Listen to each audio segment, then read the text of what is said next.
এই দেখো, এসব আমার দ্বারা হবে না। তোমার ভাইকে রান্না বান্না করে খাওয়াবো, আমি এত ঝামেলা করতে পারবো না। এত যদি টান থাকে দাও, বাইরে থেকে পার্সেল টার্সেল খাওয়াই টাওয়াই বাইরে বিদায় দাও। আমার বাসা থাকতে আমার ভাই পার্সেল খাবার খাবে?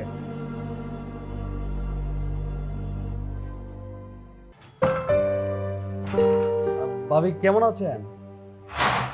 কি ব্যাপার স্বপন, তুমি কোনো কিছু না জানায় হুট করে চলে আসলা? কি বলেন, ভাইয়ের বাসায় আসবো বলে আসতে হবে। উফ, ঠিক আছে, বসো তুমি, আমি তোমার ভাইকে পাঠাচ্ছি। আচ্ছা ভাবি, একটু পানি দেন। হ্যাঁ, আচ্ছা বসো।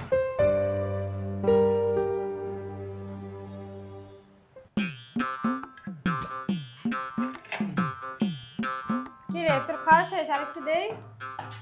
না আপা, আর খাইতে পারবো না, পেট ভরে গেছে। এটা শেষ তো কর। না আর পারবো না। তুই কে আইছে? আর বলিস না, তোর দুলা ভাইয়ের ভাই আসছে। ওই আপদটা কয়দিন পর পরই গ্রাম থেকে আসে। শুনো আপা, আমি সাফ সাফ করে একটা কথা কয়ে দিই, আমি সব কিছু বাদ দিতে পারবো, আমার রুমের আর আমার খাবারের বাদ কিন্তু দিতে পারবো না। তা তো বুঝছি, একটা রুম, তাতে তুই থাকিস, তো ওর কি থাকার জায়গা আছে নাকি? আচ্ছা শোন, তুই মাথা ঠান্ডা কর, আরো কিছু খাইলে খা, আমি যাই তাহলে। যাও, আমিও যাই। ঠিক আছে।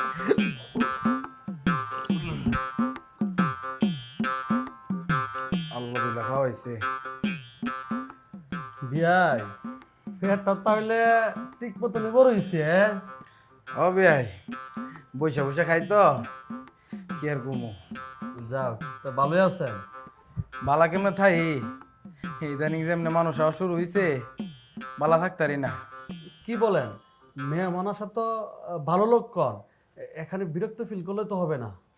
বিরক্ত ফিল না করে কি হইবো, আমার একটা রুম, মেহমান এলে তো আমার লগেই থাকতে তাই ডিস্টার্ব ফিল করি। আচ্ছা, বুঝতে পারছি। বোন বাড়ির তাই ধুর, আমার আর ভালো লাগে না এইসব ঝামেলা। আমি আর সহ্য করতে পারি না, আমার আর ভালোই লাগে না। কি ঝামেলা, কি হয়েছে? কি ঝামেলা মানে? ওই যে তোমার ভাই আসছে। আরে এটা তো ভালো সংবাদ, ভাই আসছে আমাদেরকে দেখার জন্য, বুঝো না? না, আমি এত কিছু বুঝি না। ও কয়দিন পর পর তোমার ভাই আসবে, আমার এগুলো সহ্য হয় না। দেখো, তুমি যেটা নিয়ে বিরক্ত ফিল করতেছো সেটা বিরক্তর কাজ না। আমার ভাই আসছে, ফ্রিতে কি কি আছে সবকিছু রান্না বান্না করে আমার ভাইকে খাওয়াবে, সেবা করবে। সেই জায়গায় তুমি রাগারাগি করতেছো কেন? এই দেখো, এসব আমার দ্বারা হবে না। তোমার ভাইকে রান্না বান্না করে খাওয়াবো, আমি এত ঝামেলা করতে পারবো না। এত যদি টান থাকে দাও, বাইরে থেকে পার্সেল টার্সেল খাওয়াই টাওয়াই বাইরে বিদায় দাও। আমার বাসা থাকতে আমার ভাই পার্সেল খাবার খাবে? তুমি যে আমাকে দেখতে পারতেছো, আমি যে দাঁড়ায় আছি, তোমার শরীরে যে এত সুন্দর কাপড় আছে, তোমার শরীরে তো বিধবার কাপড় থাকতো। আমার যখন প্রচন্ড অসুখ হয়েছিল, আমার ভাই তার নিজের রক্ত দিয়ে আমাকে বাঁচাইছে। এমনকি বলছে যে আমার ভাইয়ের জন্য যদি আমার দুইটা কিডনি দিতে হয় তাই দিব। আমার সেই ভাইকে আমি পার্সেল খাওয়াই বিদায় দিব। তোমার কাছ থেকে এই জিনিসটা আমি আশা করি নাই।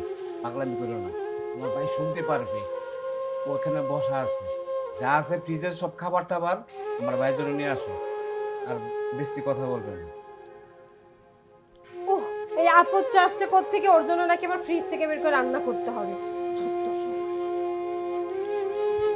কিরে স্বপন, ভাই, কেমন আছো? হ্যাঁ আছি, আল্লাহ রাখছি। তবে মায়ের শরীরটা বেশি ভালো না। কেন, মায়ের ওষুধটা কি বাইরে গেছে? ওষুধ বলতে বয়স হয়েছে তো, আর তাছাড়া তোমাদের নিয়ে অনেক চিন্তা করে কি আমরা চলো শহরে, বাড়িতে যেতে পারো না। ভাই, বাড়িতে তো যাইতে মন চায়, ব্যবসার কাজের যে প্যারা, সেই জন্য যাইতে পারি না। হ্যাঁ, বুঝতে পারছি, এই জন্য আমি আসছিলাম।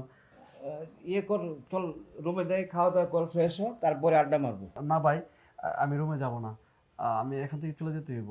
তুমি এক কাজ করো, ভাবিকে একটু ডাক দাও, ভাবির সাথে একটু কথা বলে চলে যাই। কি বলতেছস তুই? আসলে তুই খাওয়া দাওয়া না করে এখনই চলে যাবি? কি বলস? ডাক দাও। সাথে সাথে এদিকে আসো। দেখো, আমার ভাই আসছে গ্রাম থেকে, ওর জন্য ভালো ভালো খাবার তৈরি করবে, হ্যাঁ, এবং ওর যা মনে চায় ও করবে। না ভাই, কেন আমি থাকবো না। থাকবে ভাবি, না মানে? ভাবি, বলো। আসলে আপনি যেটা ভাবতেছেন ওরকম না, বুঝছেন। আমি ভাইয়ের ভালোবাসা চাইছিলাম, আমি বাবার সম্পত্তির ভাগ চাইনি। আর তাই মাঝে মাঝে আসি। আপনি যে আসলে এতটা বিরক্ত ফিল করেন এটা আমি জানতাম না। কি বলতেছস স্বপন? ভাই, আমি ওখান থেকে সব কিছু তোমাদের শুনছি। আমার ভাই, আপনি আমার ভাবি, আমার তো আসতেই হবে। আর তাছাড়া শুনছিলাম আপনি নাকি প্রেগনেন্ট। আমি চাচা হব, সে খুশিতে আমি আসলাম। আর এই ব্যাগের ভিতরে মা যখন শুনছে যে আপনি প্রেগনেন্ট, মা লাড়ু বানিয়ে দিয়েছি আর অনেক কিছু। আমি এই যে ছোট ছোট খেতা লাগে না বাচ্চাদের জন্য, ওইগুলো নিয়ে আসছি। কিন্তু ভাবি, আপনি ভাবতেছেন আমি বাবার সম্পত্তির জন্য আসছি? আমি ভাইয়ের ভালোবাসা চাই, সম্পত্তির দিকে আমার কোনো লোভ নাই। আপনারা ভালো থাকেন, আমি গেলাম। কি বলস হ্যাঁ ভাই, স্বপন? শুনে ভাবি ভালো থাকবেন। কি হইলো ব্যাপারটা? কি হবে ব্যাপারটা আবার? কি শুরু করছে কি? তোমার ভাই কয়দিন পর পর গ্রাম থেকে আসবে, কি শুরু করছে এগুলা? আমার ভাই আসছে আমাকে দেখার জন্য। তোমার যে পেটে বাচ্চা আছে সেই কথা শুনে আমার ভাই আসছে। তোমার ভাইয়ের মতো আমার ভাইকে কি তুমি ভাই বানাইতে পারো না? না, এসব আমার দ্বারা সম্ভব না। আমাদের রুম কয়টা? মাত্র একটাই রুম। আর তোমার ভাই যদি কয়েকদিন পর পর আসে, কিভাবে আমরা থাকতে দেবো? কিভাবে? এটা তো বুঝতে হয়। তোমার ভাই যদি থাকতে পারে আমার ভাই থাকতে পারবে না? না, থাকতে পারবে না। কি বলো? আমার ভাই থাকতে পারবে না? বলছি তো পারবে না, তো পারবেই না। পারবে না? এত বছর ধরে তো তোমার ভাই থাকতেছে, আমি তো কোনোদিন প্রতিবাদ করি নাই। আজকে আমার ভাই তোমাকে আমাকে দেখার জন্য আসছে। হ্যাঁ, তুমি একদম ফুলে পেকে গলে গেছো। যে বাসায় আমার ভাই থাকতে পারবে না সে বাসায় তোমার ভাইও থাকতে পারবে না। আজ থেকে রুম খালি থাকবে। আমার সাফ সাফ কথা, কথাটা যাতে মনে থাকে, বুঝছো? বেশি জিনিস আমার ভালো লাগে না। বিরক্তকর একটা। কয়দিন পর পর আমার আদিক্ষেতা দেখতে হয়, গ্রাম থেকে চলে আসে।